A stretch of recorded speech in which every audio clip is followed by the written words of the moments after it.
लेकर मथुरा सेना लेकर भगवान ने कहा पहले मथुरा को सुरक्षित करें। समुद्र के बीचों बीच विश्वकर्मा ने एक नई नगरी बना दी, सोने की नगरी। मथुरा वासियों को वहां भेज दिया गया। द्वारिका में सुरक्षित हुए प्रभु के सभी भक्त। अकेले ही भगवान मथुरा से बाहर निकले। कालेवन ने पीछा किया, गुफा में चले गए। वहां एक पुरुष लेटा था, अपना पीताम्बर डालकर छुप गए। कालेवन पहुंचा, सोचा यही कृष्ण है। पीताम्बर हटाया और जैसे ही जगाया, उस पुरुष ने नेत्र खोले, कालेवन भस्म हो गए। भगवान ने पूछा कौन है? आसूर्य वंश का राजा हूँ मुचकुंद। देवताओं ने वरदान दिया था, आराम करने का, सो गया था प्रभु। अब दृष्टि पड़ी, कालेवन भस्म, बद्रीनाथ चले गए। आगे भगवान फिर से मथुरा आए। जरासंध ने 18वीं बार सेना लाई और मथुरा में आक्रमण किया। इस बार युद्ध करते करते भगवान ने नई लीला दिखाई। युद्ध करते हुए रणभूमि छोड़ करके भाग गए, कोई अपयश नहीं। रणभूमि छोड़ी तो आज से एक और नया नाम मिला। आज से भगवान को रणछोड़ राय के नाम से जाना जाएगा। बोल रणछोड़ राय भगवान की जय। ऐसे हैं भगवान, रणभूमि छोड़ के भाग गए और हम लोग भगोड़े की जय जयकार कर रहे हैं। यही लीला है कृष्ण की, क्योंकि भगवान की लीला में कभी अपयश नहीं होता, कलंक नहीं है। भगवान जो करेंगे जय जयकार ही होगी। पर्वत पर छिप गए, जरासंध ने आग लगाई, वहां से निकले सुरक्षित, अपनी नई नगरी में पहुंच गए, द्वारिका। सब लोगों ने मिलकर के प्रस्ताव रखा, कृष्ण को यहाँ का राजा बनाया जाए। भगवान ने कहा नहीं, बड़े भाई बलदाऊ हैं। बलदाऊ जी ने कहा महाराज बस देखने को बड़े हैं, बाकी तो बड़े आप ही हो, तो कृपा करिए राजा आप ही बनो। सबके प्रस्ताव को स्वीकार कर लिया, द्वारिका के राजा बने। तो फिर एक नया नाम, आज से भगवान को द्वारिकाधीश के नाम से जाना जाएगा। और द्वारकाधीश भगवान की जय। बिल्कुल टाइम से हम लोग द्वारिका पहुंच गए। अब द्वारिका है तो द्वारिका में भगवान के अब एक ही लीला का दर्शन है। जैसा घरों में होता है, बालक जब तक छोटा है तो बाल लीला करता है, थोड़ा बड़ा हुआ तो संस्कार होते हैं, संस्कारों के बाद पढ़ाई लिखाई, पढ़ाई लिखाई के बाद नौकरी चाकरी, बिजनेस धंधा करो। जब ये सब हो जाए तो फिर माँ बाप को एक ही चिंता रहती है, किसी तरह इसका ब्याह हो जाए। कन्हैया का भी यही था, बाल लीला हो गई, संस्कार हो गए, पढ़ाई लिखाई हो गई, नौकरी वोकरी की कोई चिंता ही नहीं, राजा ही बन गए सोने की नगरी, क्या चिंता। अब बस चिंता है शादी हो जाए। तो भगवान का विवाह विदर्भ देश की राजकन्या रुक्मिणी जी के साथ हुआ। पूछा परीक्षित जी ने, मैंने सुना है भगवान ने हरण किया था, इतने राजाओं के बीच से हरण कैसे कर लिया? अद्भुत पराक्रम दिखाया होगा प्रभु, मुझे वो कथा जरा सुनाइए, कैसे हरण हुआ था? राजा से भीष्म को नामो विदर्भाधिपति महान, तस्य पंचा भवन पुत्रा कन्यका च वरानन। विदर्भ देश के राजा थे, उनका नाम था भीष्मक। यही क्षेत्र आपका विदर्भ होगा, नागपुर के आसपास का क्षेत्र विदर्भ कहलाता है। विदर्भ मतलब समझते हैं? विदर्भ के दो मतलब होते हैं। दर्भ माने होता है कुशा, जिस क्षेत्र में कुशा उत्पन्न ना होती हो उसको कहते हैं विदर्भ। बिना दर्भ के विदर्भ। या विशेष प्रकार का दर्भ, विशेष प्रकार की कुशा जहां उत्पन्न होती हो उसको कहते हैं विदर्भ। विशेष प्रकार का दर्भ जहां उत्पन्न होता उसको कहते हैं विदर्भ। दोनों अर्थ हैं इसके। तो विदर्भ पास में, अमरावती के पास कौंडिन्यपुर नाम का जो स्थान है, कौंडिन्यपुर, वहीं के राजा थे। उनके 5 पुत्र थे, रुक्मी इत्यादि। एक ही पुत्री थी रुक्मिणी, कमल के पुष्प पर प्राप्त हुई थी। पुत्री के रूप में उसको पालन पोषण कर रहे थे, हो गई। भीष्मक की इच्छा थी मेरी बेटी का विवाह कृष्ण से हो जाए, लेकिन रुक्मी के भाई रुक्मी की मित्रता थी शिशुपाल से। उसने अपनी बहन का विवाह शिशुपाल से तय कर दिया। ये बात रुक्मिणी को पता चली, बहुत दुखी हुई। उसने एक पत्र लिखा, ब्राह्मण को बुलाया, ये पत्र द्वारिकाधीश को सुनाइए। ब्राह्मण देव गए। भगवान ने पूछा क्या कारण है? कहा संदेशा लाया है। क्या संदेशा है? कहा रुक्मिणी जी का संदेशा है। श्रुत्वा गुणान भुवन सुंदर क्षणवताम ते निर्विश्य कर्ण विवरै हरतों गतापम रूपम दृशाम दशमताम अखिलार्थ लाभम त्वयि अच्युता विशति वित्तम पत्रम में हे मैंने जब से आपके गुणों और आपके स्वरूप के बारे में सुना है। किससे सुना है? बोले नारद जी से। जब से रुक्मिणी जी का प्रागट्य हुआ है, नारद जी रोज रुक्मिणी के घर जाते थे। क्यों जाते थे? रुक्मिणी को ट्यूशन पढ़ाने। और ट्यूशन में पढ़ाते क्या थे? यही पढ़ाते थे। भगवान की आंखें इतनी सुंदर है, उनके बाल इतने सुंदर है, उनकी चाल इतनी सुंदर है, उनके गुण इतने सुंदर हैं। तो प्रभु, जब से मैंने नारद जी के मुखारविंद से आपके रूप और गुणों के विषय में सुना है, ऐसे गुण हैं कि कानों में प्रवेश कर जाएं तो सब ताप मिट जाता है, और ऐसा रूप है कि विषय सुन लिया जाए तो नेत्र व्याकुल हो जाते हैं दर्शन के लिए। मेरा चित्त आपके ही चरणों में लग गया है, इसलिए आज लज्जा रहित होकर प्रस्ताव भेज रही हूँ, मुझसे विवाह कर लीजिए प्रभु। मेरे जितने भी गुण हैं सब आपके चरणों में समर्पित करती हूँ। और मेरी क्या बात है, संसार की ऐसी कौन सी विवाह योग्य कन्या होगी जो आप जैसे दूल्हे के साथ विवाह न करना चाहे। आप तो नरसिंह के समान श्रेष्ठ पुरुष हैं। मन ही मन मैंने आपको पति मान लिया है प्रभु, आकर के मेरा हरण करें। आप सोचते होंगे हरण कैसे होगा इतने राजाओं के बीच से? तो उसने कहा, हमारे यहाँ नियम है, विवाह के एक दिन पहले कन्या मंदिर जाती है देवी का पूजन करने, कोई सिपाही नहीं होते। आप मंदिर से मेरा हरण कर सकते हैं। जब तक आपकी कृपा प्रसाद नहीं मिलेगा तब तक मैं जल अन्न भी ग्रहण नहीं करूंगी। रुक्मिणी का संदेशा सुना, भगवान तुरंत रथ पर सवार हुए, ब्राह्मण देव को लेकर के विदर्भ देश पहुंचे। भीष्मक ने बड़ा स्वागत किया। रुक्मिणी बड़ी प्रसन्न है। शिशुपाल जैसे राजा सावधान हो गए। विवाह के एक दिन पहले रुक्मिणी देवी का पूजन करने के लिए मंदिर में गई। नमस्ते अंबिके भीक्षम सुसंतानुदाम शिवाम भूयात् पत्र में भगवान कृष्ण तदनुमोदाम। हे अंबिका देवी, कृष्ण ही मुझे पति के रूप में प्राप्त हों, ऐसा वरदान चाहती हूँ। देवी प्रसन्न हो गई और दे दिया वरदान। मन जाहि राचेऊ मिलहि सोवर सहज सुंदर सांवरो, करुणा निधान सुजान शील स्नेह जान तरावरु। जाओ। मंदिर के बाहर भगवान का रथ खड़ा हुआ था। रुक्मिणी जी ने हाथ बढ़ाया, भगवान ने पाणी ग्रहण कर लिया। पाणी ग्रहण होता ना, रुक्मिणी करके रथ पर बिठाया और घोड़े की लगाम रुक्मिणी को दे दी, लो रथ चलाओ। रुक्मिणी ने कहा, मैं कैसे चलाऊं प्रभु, आप चलाइए। भगवान ने कहा, देखो हम चलाएंगे तो लोग कहेंगे कृष्ण भगा ले गए रुक्मिणी को, तुम चलाओगी तो लोग कहेंगे रुक्मिणी भगा ले गई, हमारे ऊपर दोष नहीं लगेगा। कहा, प्रभु ये अच्छा नहीं लगता कि रुक्मिणी कृष्ण को भगाए, और भगाए तो कोई भी प्रभु, मैं भाग के शादी वादी नहीं करूंगा। रुक्मिणी ने शर्त भी रख दी, भाग के शादी करके अपने पिता की नाक नीचे नहीं होने दूंगी प्रभु। आप सम्मान से मुझे लेकर के जाइए, सभी राजाओं को पराजित करके निर्मत्थ चैत्य मगधेन्द्र बलम प्रसह्यो।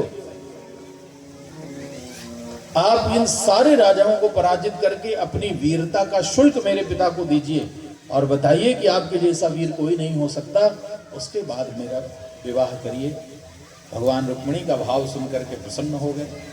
रुक्मिणी ने भाग के शादी नहीं की, भगवान ने तो अपनी वीरता दिखाकर स्वयंवर में जीता है रुक्मिणी को। रथ लेकर के चले, राजाओं ने पीछा किया। एकांत स्थान पर रथ रोका भगवान ने और सारे राजाओं के साथ युद्ध करके सबको पराजित कर दिया।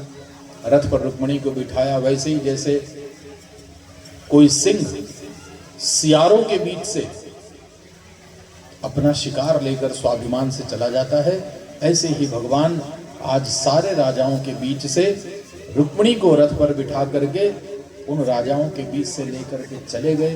और वहां जितने राजा थे सब लज्जित हुए, नीचे सिर झुका करके चिल्लाते ही रह गए। ले गया जी रुक्मिणी हरि के श्याम, ले गया जी रुक्मिणी हरि के श्याम, ले गया जी रुक्मिणी हरि के श्याम, ले गया जी रुक्मिणी हरि के श्याम। जादू कटोरे करके, कोई जादू कटोरे करके, जादू कटोरे करके, कोई जादू कटोरे करके, ले गया जी रुक्मिणी हरि के श्याम, ले गया जी रुक्मिणी हरि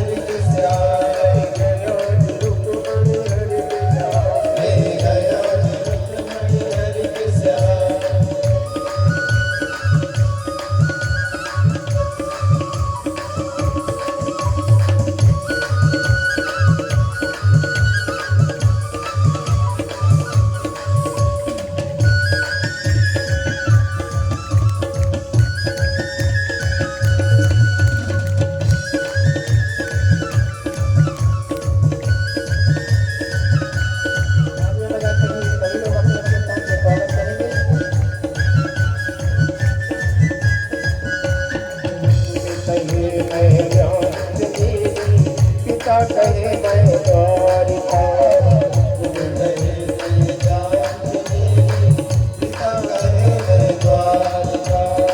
पुरानी कहे विस्तार मरुन में, आरती गोपाल मोर कर दे, गया रूप मणि हरि श्याम। जादू तोने करके, कोई जादू तोने करके, गया रूप मणि हरि श्याम। कुछ क्षणों में आपके सामने जयमाला का क्रम होगा। सभी लोग व्यवस्थित रूप से अपने अपने स्थान से तालियां बजाते हुए जयमाला में शामिल होंगे।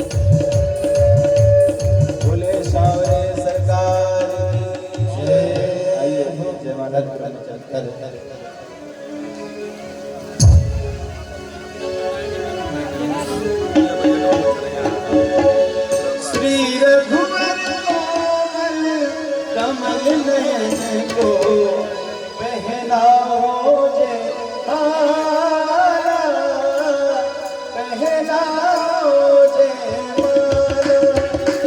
श्री रघुवर कोमल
द्वारकाधीश भगवान की जय। एरी सखी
कृष्ण मंगल परिणय उत्सव का हम सभी दर्शन कर रहे हैं। सर्वप्रथम प्रमुख यजमान तिवारी जी एवं उनका पूरा परिवार आप लोगों के द्वारा ठाकुर जी का और तुलसी जी का पूजन होगा।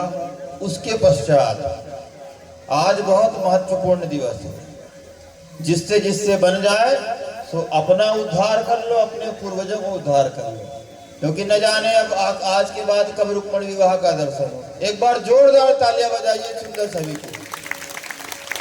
जिन जिन भक्तों को भगवान का पूजन करना है, धन धान्य की प्राप्ति करनी है, ऐसे लोगों को दाम्पत्य जीवन में जिनका प्रेम ना हो, कुछ लगता हो कि हमारा दाम्पत्य जीवन सुखी ना हो, ऐसे प्राणी विशेष रूप से आज का पूजन करने से इनको विशेष फल की प्राप्ति होती है।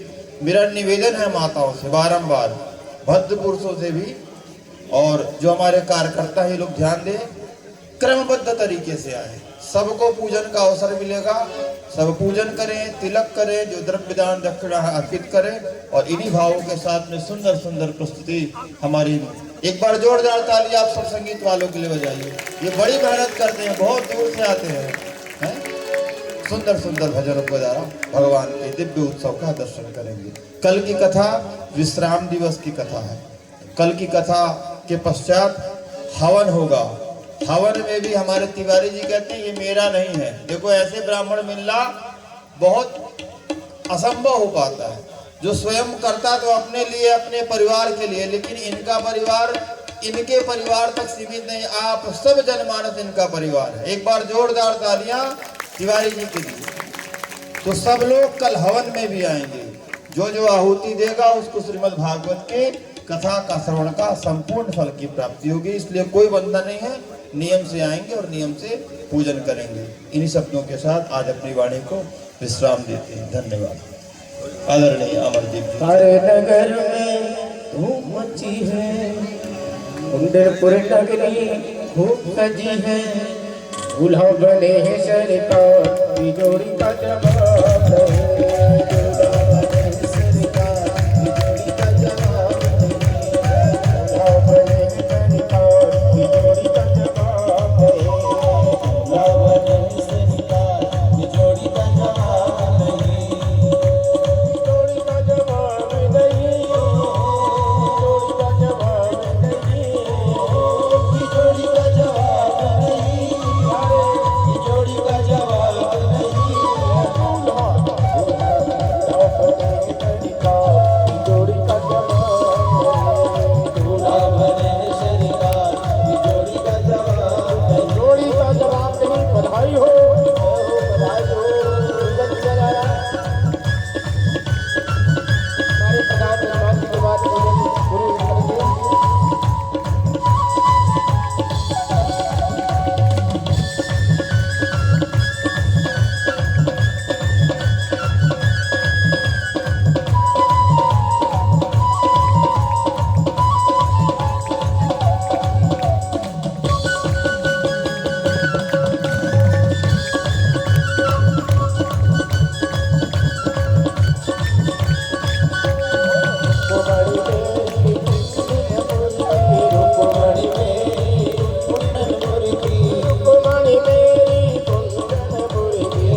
राधे श्री राधे। देखिए माताओं, मेरा निवेदन है, जब आरती होगी तभी आरती करिए, है ना। अभी तो आरती, अभी तो उत्सव है, लगा ही नहीं रहा कि बारातियों का घर है। बाराती आता, कितने बाराती है बता दो पहले। सब बाराती है, घराती कोई नहीं। तो ऐसे थोड़ी ना सब कोई नाचो कूदो तब समझ में आएगा। आरती उतार रहे, खूब उत्साह बनाओ।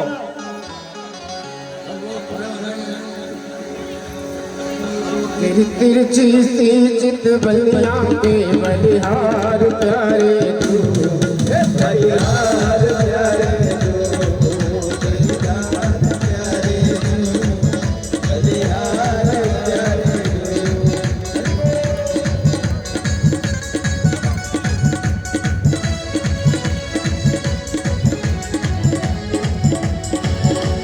थोड़ा पूजा करके पीछे सरकते जाइए ताकि दूसरा भी पूजा करे। पूजा करके थोड़ा सरकते जाइए कृपया करके, थोड़ा सा।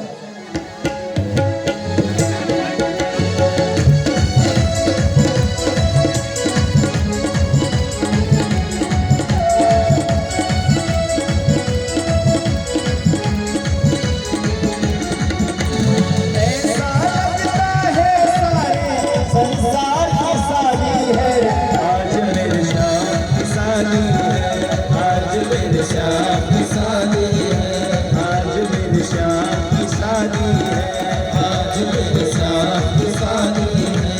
ओ श्याम की शादी है, मेरे घर श्याम की शादी है। ओ श्याम की शादी है, मेरे घर श्याम की शादी है। थोड़ा लोग खड़े हो जाए, थोड़ा पूजा करने दीजिए, नाचते भी जाइए, नाचिए, खूब नाचिए, इतना नाचिए कि हद से ज्यादा हो जाए, राम धाम हो जाए बिल्कुल। मगर थोड़ा पूजा करने दीजिए, थोड़ा सा, थोड़ा थोड़ा पीछे हो जाए और सभी लोग खड़े हो जाए। उत्सव में सभी लोग शामिल हों। जिन लोगों को पूजन करना है कृपया एक एक करके करते रहेंगे। आज परम ब्रह्म परमात्मा की शादी है। संसार की शादी में हम बहुत नाचते हैं, आज भगवान की शादी में एक चक्कर लगा कर देखें। सभी लोग बड़े भाव के साथ दोनों हाथ उठा के, ऐसा लगता है सारे संसार की शादी